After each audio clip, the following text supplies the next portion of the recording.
તળાજા તાલુકાના દાઠા પંથકની સગીરા પર દુષ્કર્મ આચરતા ફરિયાદ પ્રાપ્ત થતી વિગતો અનુસાર તળાજા તાલુકાના દાઠા પંથકના વિસ્તારમાં રહેતી એક સગીરાને આમલા ગામનો યુવાન લલચાવી ફોસલાવીને વાડીએ લઈ ગયો હતો। દુષ્કર્મ આચરતા દાઠા પોલીસ સ્ટેશનમાં ફરિયાદ નોંધાવતા પોલીસે આરોપીને ઝડપી લઈ વધુ તપાસ હાથ ધરી છે।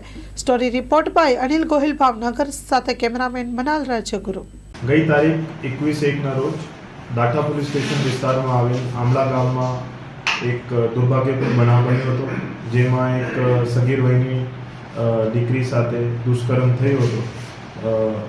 આ બનાવ 21 તારીખે બપોર 1 વાગ્યાથી 1:30 વાગ્યાના વચ્ચે આમલા ગામના વાડી વિસ્તારમાં બન્યો હતો, જેમાં ગઈકાલે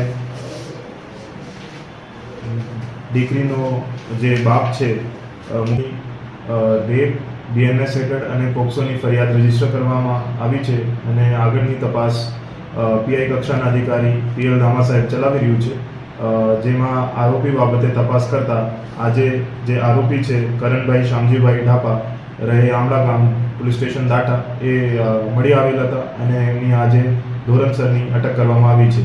હવે આગળની તપાસ એફએસએલ ના અધિકારીઓ સાથે અને જે મેડિકલ તપાસની છે એ કરવામાં આવી છે અને આ ગંભીર ગુનામાં વહેલી તકે ચાર્જશીટ કરવામાં આવે છે, જેથી ભોગ બનનાર એના પરિવારજનોને જે ન્યાય છે એ જેટલા વહેલું થઈ શકે એટલી વહેલું મળી શકે।